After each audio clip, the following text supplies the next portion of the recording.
Hello, good evening, and welcome to our Sunday night. Where did the weekend go? Where did the weekend go?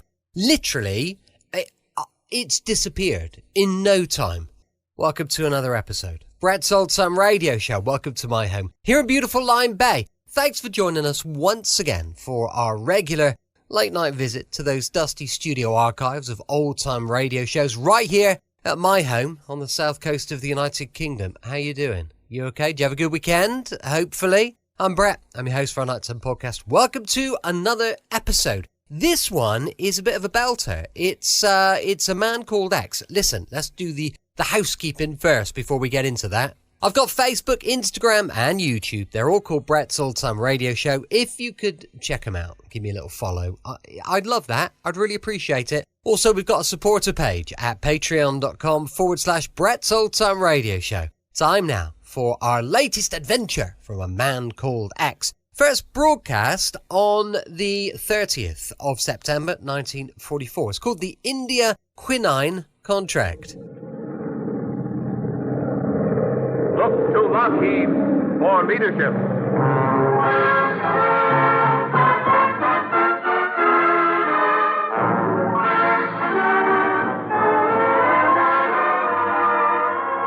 The men and women of Lockheed Aircraft present Herbert Marshall in The Man Called X, produced and directed by Jack Johnstone.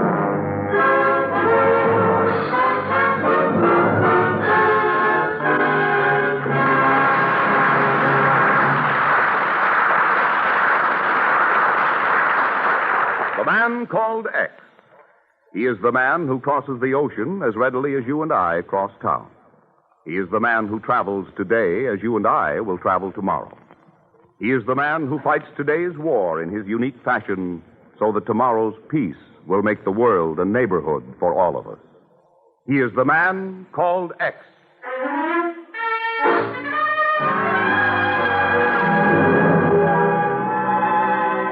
Tonight, Mr. X takes us to India, land of jeweled Maharajas and beautiful princesses. But as the story opens, Mr. X is not yet within earshot of softly tinkling temple bells. For the moment, he's traveling down New York's Great White Way, and the lady sharing the cab with him is not an Indian princess, but Miss Nancy Bessington, anxious to arrive on time for the opening of a new musical comedy. Driver, I want you to drop us at the Gotham Towers, corner 45th Street. Okay. Wait, Ken, that's miles away from the theater. What are you up to? Donnie, I'm trying to kill two birds with one stone, to get rid of this Barney Oldfield and to deliver a letter. Letter? Are you by any chance working for the post office department? No, dear, but there's a department in Washington that'll be plenty interested in it. Washington? And you whisper that in my ear 10 minutes before curtain time. Oh, I was going to tell you. But with this fellow's driving, all I could think of was the police department.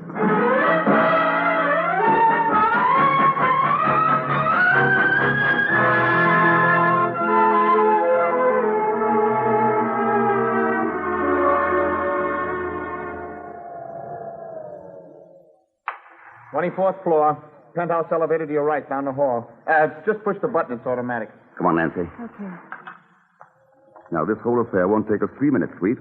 All I have to do is to deliver the letter to a certain Amma Pahalani. Who? Well, he's the representative of an East Indian Maharaja who's been here negotiating some deal or other. Well, what's in the letter, Ken? I think it's a contract. Oh. The boys didn't choose to tell me, and I didn't choose to ask because I didn't want to be dragged into the matter. Here, let me push the button for the elevator. There. You'd better push it again. It's not... Oh, here it comes. Stand aside, dear. The door's sliding open. Oh, there's someone in here. Someone was in there. This man's dead. Well, look at his turban, all covered with blood. Don't touch him. Wait, his eyes are flickering open. He's trying to speak. Mr. Pahalani? Pahalani? Are you Amma Pahalani?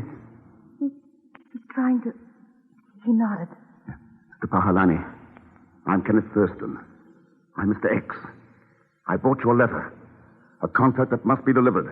His lips are moving. He's trying to say something. Yes, let me bend closer. Sorry. Can you whisper, Mr. Pahalani? Who is to get the letter? Yeah? Maharaja? Is that what you're saying? Maharaja? Ken, the buzzer. Yes, someone's pushed the button upstairs. Let's get out of here, quick. And stand away from the door. It's closing. Now to get downstairs fast, and then I want a taxi that can fly. Ken, how in the world can you think of going to the theater now? Theater? Honey, I'm going to India. Oh.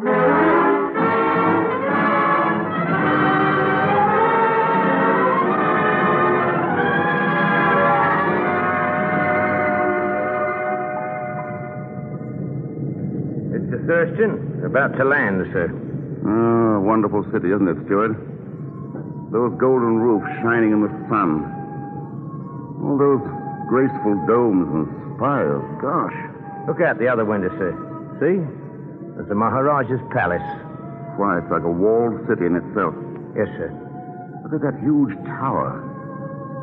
Wonder what the palace looks like on the inside. Inside? I've often wondered, too, sir. Well, I'll tell you all about it on my way back. You might find that rather difficult, sir. No foreigner has ever left that palace alive.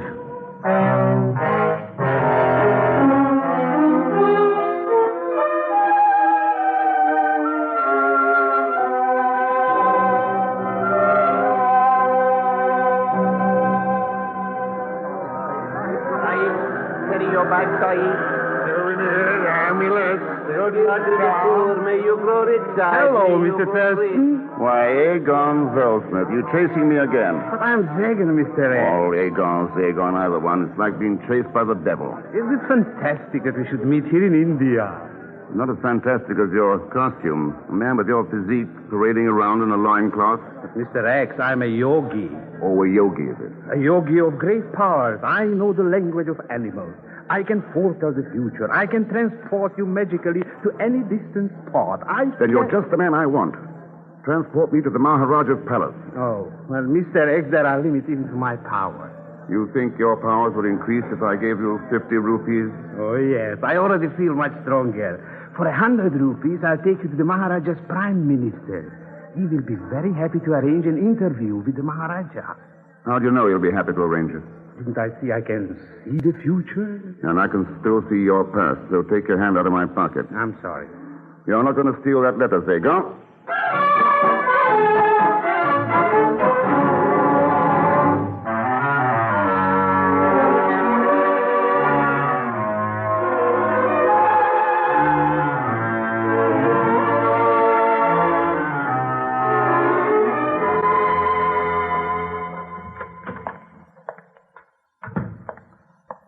I'm delighted to see you, Mr. Thurston. Please have a seat.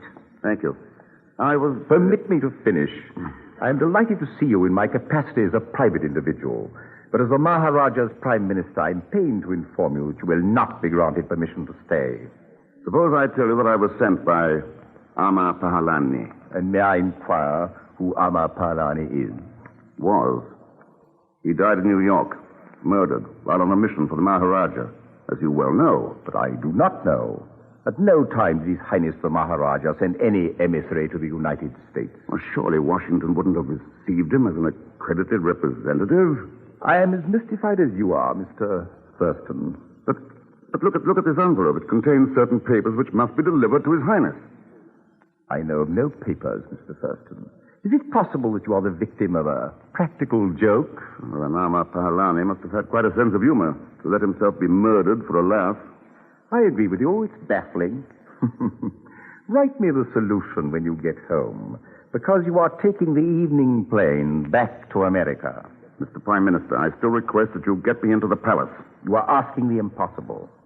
I won't attempt miracles. No, that would probably call for a yogi with magic powers.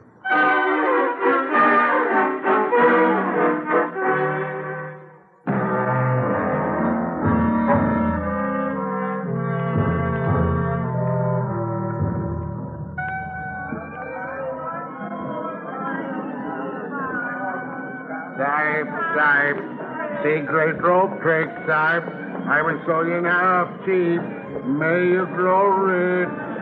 No, Mr. X, don't trust him. He's a charlatan. It's about time you showed up, Zagon. I almost couldn't come, Mr. X. You see, this is my hour for lying on a board studded with nails. I'm kind of on pins and needles myself. Now, did you arrange to get me into the palace? Wait.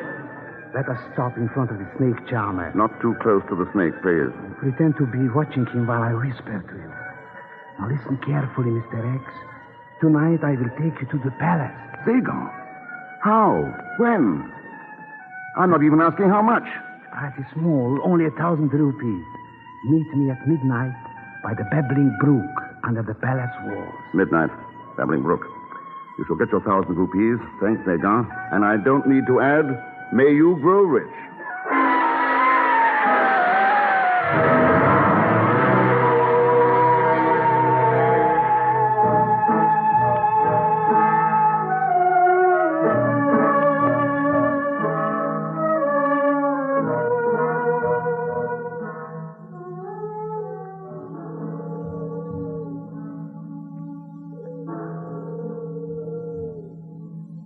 Do those temple bells always go off at midnight? Yes, they ring for the souls of those who entered this palace grounds and were never seen again. Charming custom. Well, lead the way. Here, Mr. F. Up the steps. There are guards about and a few tigers on the loose. Fine thing. These stairs seem endless. Yes, we are going up into the tower. Here is the balcony from which they throw down the bodies. The bodies of unexpected visitors, I suppose. Yes. Now climb through after me. This is the window of the 1,000 jewels.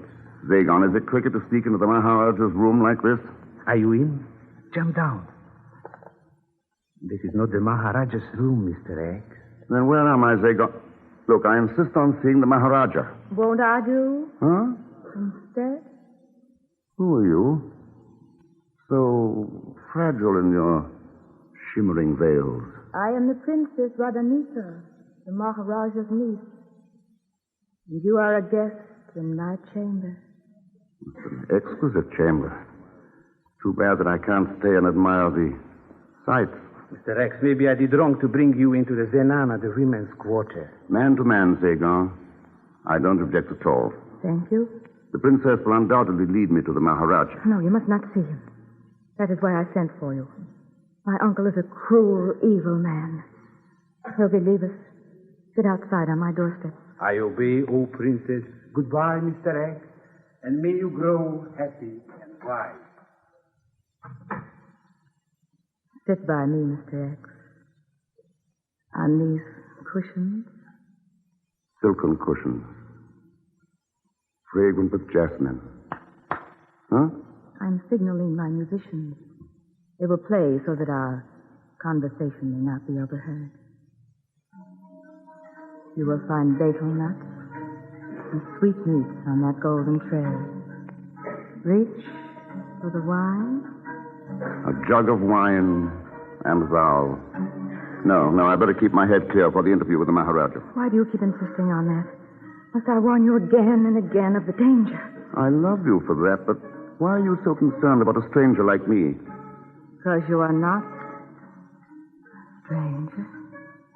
Press my hand like that again, and I'll begin to agree with you. You're not a stranger. Because we knew someone in common. Alma Pahalani. Well, I'm glad to hear someone claim Pahalani for a friend. The Prime Minister denied that the man ever existed. The Prime Minister was not aware that Alma went to the United States. Part of the Prime Minister doesn't keep up with things. Very sloppy of him not to keep track of the Maharaja's emissaries. But he was not the Maharaja's emissary. I sent him to your country, Mr. X. You? To raise money. Much money. Oh, don't tell me you're broke, Princess. Why, your lovely arms, I mean, they glisten with emeralds and rubies. It takes limitless money to overthrow the Maharaja. Am I to understand that you and the late Mr. Pahalani had serious thoughts of deposing the Maharaja? Yes. And to kill him. Just as he killed my father. With his own hands to gain the throne. Oh, and those stories about the Maharaja's cruelty aren't just publicity. Someday the truth will be told that my father didn't die of malaria. Malaria is quite a nuisance around here, isn't it? Wonder if I'm allergic. I would 1,000 times rather have you die of malaria than be strangled by the Maharaja. You are concerned, Princess. And you obviously don't want me to deliver the letter to His Highness, in spite of Pahalani's dying request. Perhaps you misunderstood him. Perhaps he said Rananika, not Maharaja. Perhaps. His English was far from perfect. Whereas your lips speak a universal language. So give me the letter. You will not find me ungrateful. Paradise, you know. Oh.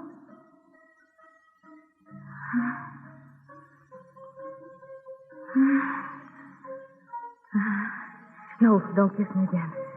First, the letter.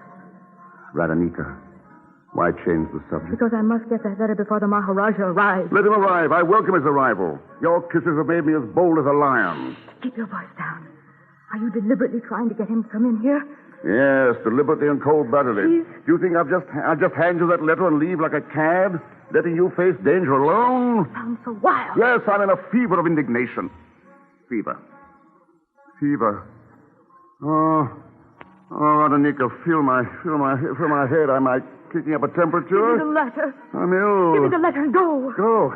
In my condition, my knees are giving way. Let me just lie here on the couch. No, you mustn't lie down.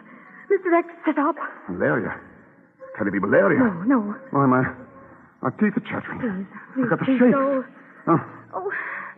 Yogi, come in here.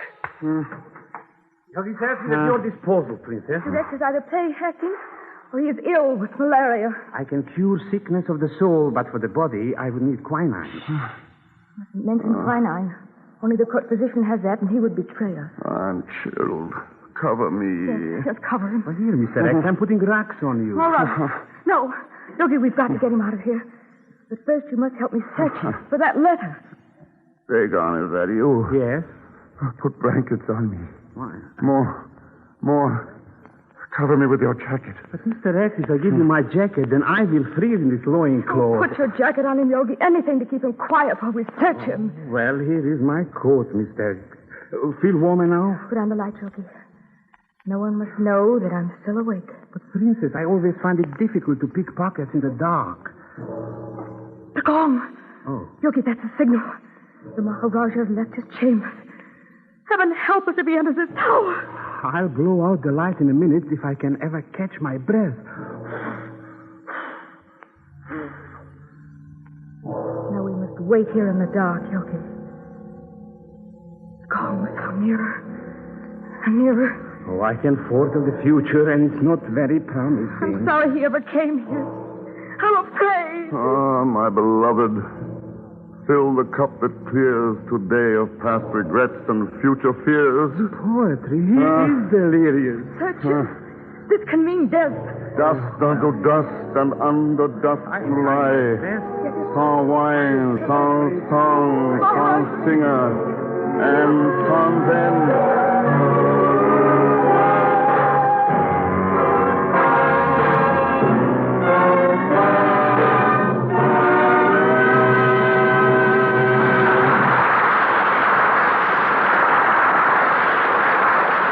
Just a moment, we will continue with the second act of tonight's exploit of the man called X, starring Mr. Herbert Marshall. But first, a word from the men and women of Lockheed. Ladies and gentlemen, the Lockheed Constellation is the largest, fastest, highest-flying land transport in use today. Certainly, this is an interesting statement. Yet again tonight, we of Lockheed wish to point out what these points of superiority, largest, fastest, highest flying, mean to you, the airline passenger.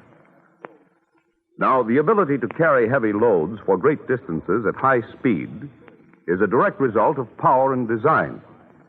And these factors, power and design, built into the Lockheed Constellation, provide such things as safety and comfort and economy.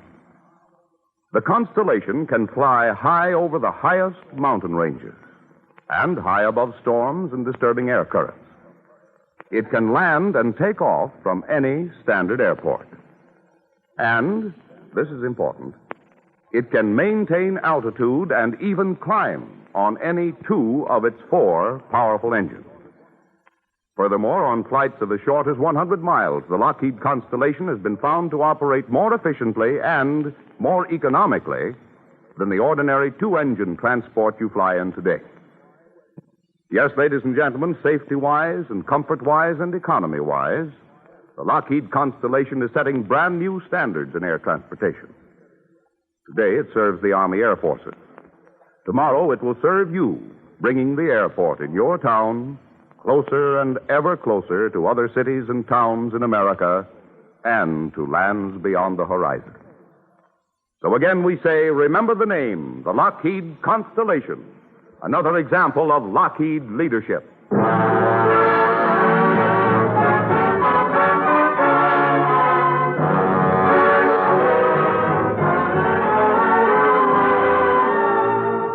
We return to tonight's exploit to The Man Called X, starring Herbert Marshall, to find him in the scented boudoir of an Indian princess. He had come to this mysterious principality of India to deliver a letter to the ruling Maharaja. But now Mr. X is suffering from an attack of malaria, and the princess is trying to steal the letter from his pocket, while gongs announce the approach of the Maharaja. Yogi, the gong sound in the tower now. The Maharaja is coming up the stairs. Princess, I've looked through all the pockets of Mr. X. I can't find the letter. Wait, I will draw aside the curtains. Let the moon shine in. Yon rising moon looks for us again. How oft hereafter will she wax and wane? No letter. I am ready to give up and magically transport myself a safe distance from here. Wait, Yogi, before you leave. I must give you a note to take to the Prime Minister. I will write it here in the moonlight. Wait. While Mr. X's pockets are so convenient, I might as well collect my small fee of 1,000 rupees. Take the cash and let the credit go. Nor heed the rumble of the distant drum. Here is the note. The Prime Minister will know what to do when he gets it. Before I go, I must get back the jacket that I put on Mr. X. This loincloth looks too informal. Here. Now. Have you got your jacket on? Yes. Then go. Behind that tapestry, you will find a secret door. What? A dark passage. What is the strange smell? It's suffocating. You will get used to the smell. Goodbye, Yogi, goodbye. Now I'm alone with this babbling idiot. What am I to do with him? Make the most of time we may yet spend before we too into the dust descend.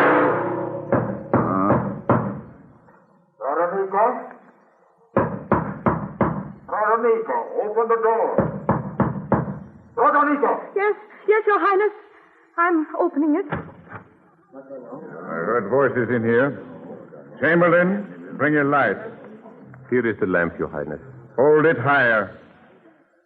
A man. An intruder, Uncle. I struggled. I fought him. Yes, fought him with sweetmeats and betel nuts.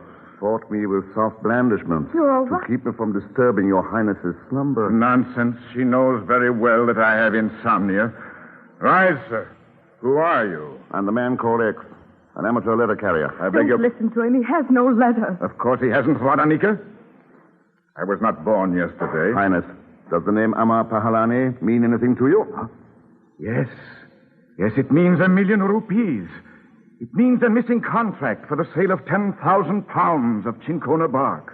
Then the deal involves cinchona bark. Precious cinchona, from which quinine is made. Yes. Tell me, have you really got Amar's letter? He hasn't. Have him shot. In good time, Radanika.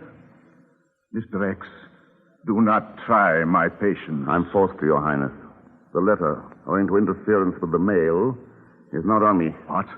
Lost? Not if we hurry. Where to? To the always hospitable home of His Excellency the Prime Minister. That's where the letter is. It's a lie. Don't go with him. Don't. I seldom lie, Princess. Though occasionally I exaggerate things like malaria symptoms. Why don't you, slip something over your shimmering veils and come along with us? Do so, Radanika. Then, if the fellow is a liar, Uncle will let you shoot him with Uncle's own gun. No, I can't. I won't go. He's trying to escape through the window. Window of 1,000, Joe. I've caught her. Put her down. Let me go. No, Princess. No. I'm carrying you to yon jasmine-scented cushion. Hurry, Mr. X. The Prime Minister retires early. I hope you'll retire permanently. Coming, Your Highness. Just let me cover Radanika with a rug while I tore a chunk out of her shimmering veil. There.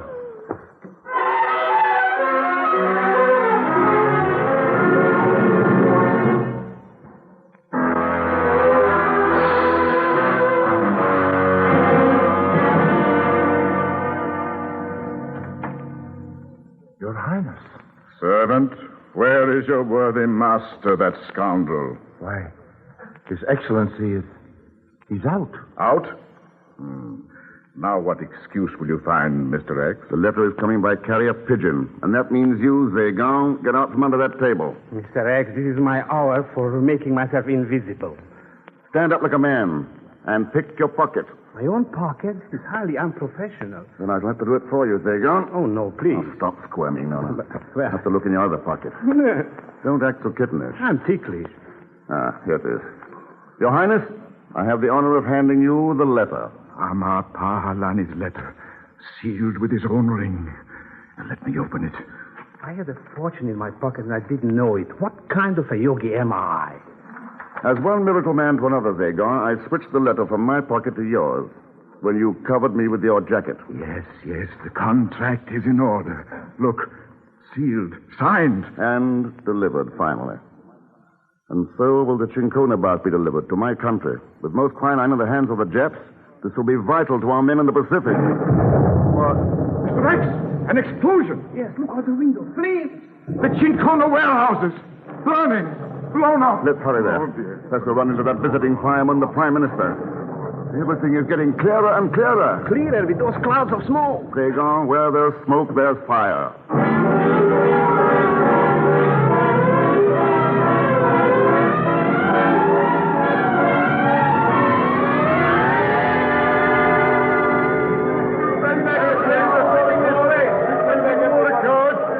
Make way for the Maharaja.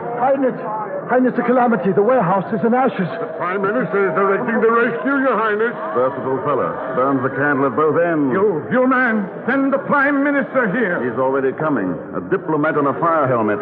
Highness, Mr. X, my friends, you must dry your tears. This tragedy was written in the Book of Fate. Are you sure it wasn't written in the note which the princess sent you? It was, Mr. X. I peeked at the note a little. Maharaja Sahib, do not listen to the yogi. He's probably in a trance. What mortal man can tell why and how Chincona bark burns? My nose can tell. And it's not Chincona that's burning. This smoke doesn't smell of quinine. Your Highness, you trust the nose of this foreigner against the word? No, Mr. Prime Minister. These warehouses were empty, systematically looted by you and the princess. And the bark stored elsewhere for eventual sale to Japan. Your Highness, I can explain. Explain the murder of Amar Pahalani by your spies. Explain in your next existence. I shoot you like a dog. May you grow dead. Maybe I killed him too impulsively. Now I shall never discover where the Chincona is stored. Visit the lovely Radanika. Ask her to draw aside a priceless tapestry. Open a hidden door to a secret passage. But don't suffocate, Your Highness. I nearly choked to death. Yogi breath control notwithstanding. Yes, the Chincona bark smelled to high heavens, Zagon. But not worse than Radanika's silken cushions. Confidentially, I hate the smell of jasmine. The cushions will be buried in the same grave with Radanika. Poor Radanika. I hope Your Highness will give her a state burial. It's most unlikely that I shall meet her in another existence. Yon rising moon that looks for us again. How oft hereafter will she wax and wane? How oft hereafter, rising look for us through that same garden, and for one in vain.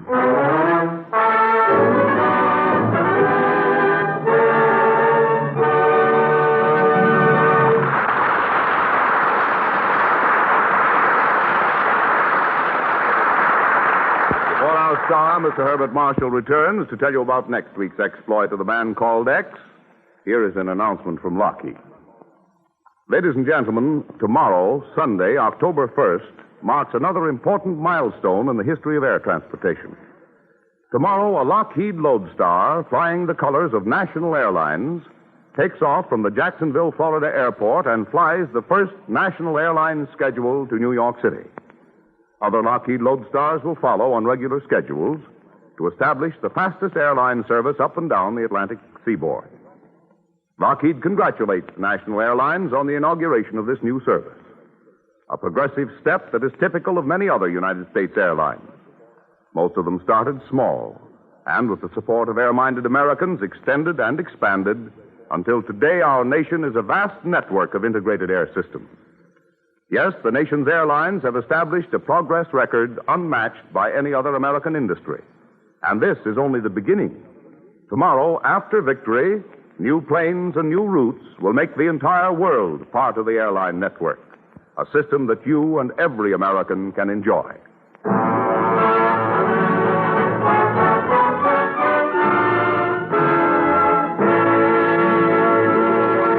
And now a word from our star, Herbert Marshall. Next week, you'll find me high among the peaks of the eternal Alps in Switzerland, where a simple toy music box leads to adventure, romance, and even danger. For there's a beautiful blonde involved who also proves to be a beautiful shot with a high-powered rifle. So join us, won't you, when next I return as the man called X.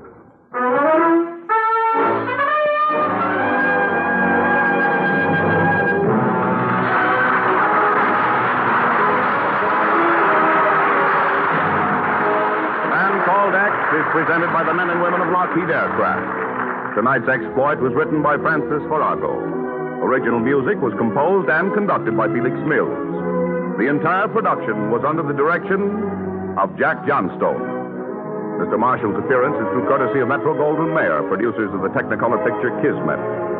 The men and women of Lockheed invite you to join Mr. X again next Saturday. Same time, same station. John McIntyre speaking. This is the Blue Network. Welcome back. Hope you enjoyed our latest adventure with a man called X, and best night of the week tomorrow, with it being a Monday, bit of comedy, Hancock's Half Hour, going live at 5 p.m. GMT. As I mentioned earlier, we've got a supporter page at patreon.com/Brett's Old Time Radio Show. But listen, for now, Sunday's done. So let's just embrace the week to come. Thanks for listening. I'll be with you 7 days a week, each and every weekend. I'll see you tomorrow on Brett's Old Time Radio Show. Love you. Bye.